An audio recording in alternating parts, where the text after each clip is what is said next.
Saudara-saudara yang terkasih dalam Yesus Kristus, sekali lagi kita akan mempelajari firman Tuhan pada saat ini. Dan firman Tuhan yang akan kita pelajari bersama-sama masih tetap dari buku renungan kita menjadi murid setiap hari. Apakah sudah masuk ke dalam bulan 5 ini, bulan Mei ini, kita sudah menjadi murid yang baik kepada Yesus? Mari kita pikirkan itu bersama-sama. Pada waktu ini mari kita berdoa. Kami berdoa pada saat ini Tuhan.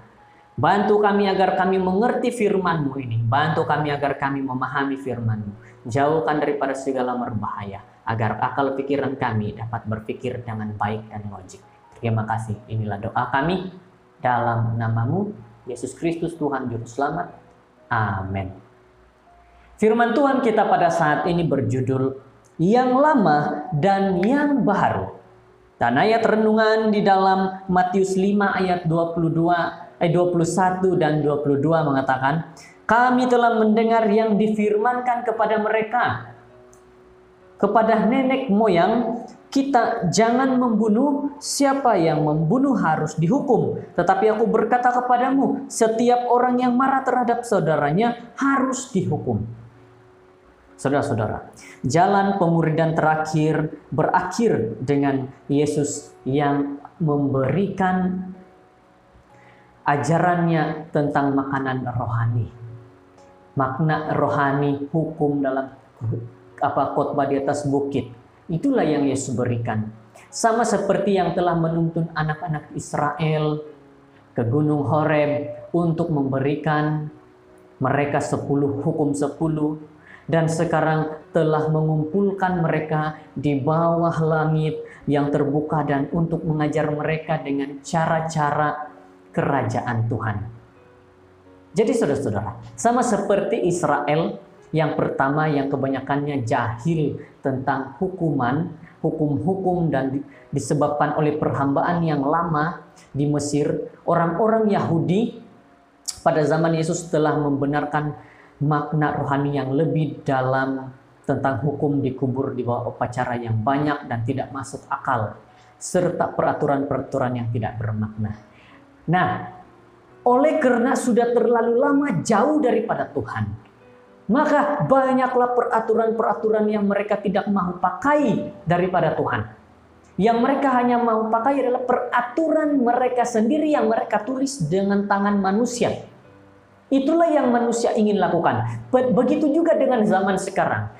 Banyak orang manusia tidak lagi mau menggunakan hukum Tuhan. Mereka katakan sudah tidak relevan, sudah tidak berguna, sudah terlalu lama. Dan yang harus ada sekarang adalah hukum yang mereka tulis. Diubah-ubahnya lagi hukum 10 itu. Dibuat-buat lagi itu hukum 10. Mereka tambah-tambahkan itu. Yang lama dibuang. Mereka buat yang baru tanpa nasihat daripada Tuhan. Yaitu nasihat akal pikiran sebagai seorang manusia yang belum tentu itu benar, itu betul. Dan saudara-saudara, jadi kita lihat dalam khotbah di atas bukit, Yesus membezakan apa yang mereka telah dengar pada zaman dahulu dengan apa yang Dia akan ajarkan kepada mereka. Jelas sekali, Yesus tidak pernah menentang hukum 10 yang asli, yang telah diberikan kepada anak-anak Israel tentang aplikasi hukum itu yang salah oleh bangsa tersebut. Nah, kita lihat di sini, Yesus saja tidak pernah membuang 10 hukum itu. Dia masih mengikuti, dia masih tetap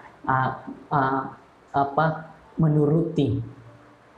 Pada zaman Yesus dan juga zaman kita pada saat ini, orang-orang yang menuntut terhadap umat percaya adalah sekadar pemeliharaan luaran hukum. Yang menjadi fokus utama adalah hampir sepenuh terhadap kelakuan luaran individu itu yang mereka fokuskan. Dan saudara-saudara, pada saat ini kita akan lihat bagaimana sering mengakibatkan kesempurnaan palsu dan sikap menghakimi orang lain yang tidak suka dalam semua aspek dalam gambaran kita tentang seorang Kristen. Inilah yang terjadi.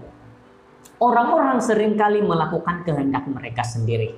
Orang-orang seringkali untuk membuat kemahuan-kemahuan mereka sendiri. Mereka lebih memperlihatkan diri mereka hanya luaran dan mereka tidak mengikuti sepenuhnya hukum Tuhan itu. Yesus mengajar orang-orang itu pengaruh sebenar hukum bukan saja harus menyentuh tingkah laku luaran, tetapi juga dengan pemikiran dalaman. Pengertian yang lebih dalam dan kehidupan dalam hukum tidak boleh dihasilkan oleh usaha manusia itu sendirian. Jadi saudara-saudara, ini ialah hasil daripada pekerjaan Roh Kudus untuk menulis hukum tersebut di hati. Penurutan sebenar datang daripada hati yang kemudian akan ditunjukkan dalam semua aspek tingkah laku luaran. Sama seperti pelajaran kita yang sudah berlalu. Dia tentang baptisan. Bagaimana penerimaan kita tentang baptisan. Dan saat ini bagaimana penerimaan kita tentang hukum Tuhan. Dikatakan bahwa Roh Kuduslah yang akan membuka minda kita. Ataupun Roh Kuduslah yang akan hadir dalam hidup kita agar kita dapat menerima 10 hukum itu. Saat ini saudara-saudara, bagaimana kita? Adakah kita masih tetap ingin menuruti hukum 10 Tuhan? Ataupun kita sudah buang 10 hukum Tuhan dan kita tulis sendiri 10 hukum itu? Tanyakan ini dalam kehidupan kita. 10 hukum tidak pernah berubah.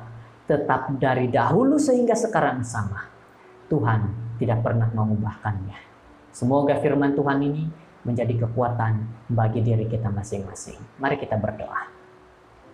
Kami berdoa berterima kasih kepada Tuhan karena firman Tuhan yang baik. Kami sudah mendengar dengan baik, dengan jelas bahwa Tuhan tidak pernah mengubah 10 hukum Tuhan. Tetapi Tuhan sentiasa tetap menggunakan sehingga zaman sekarang ini.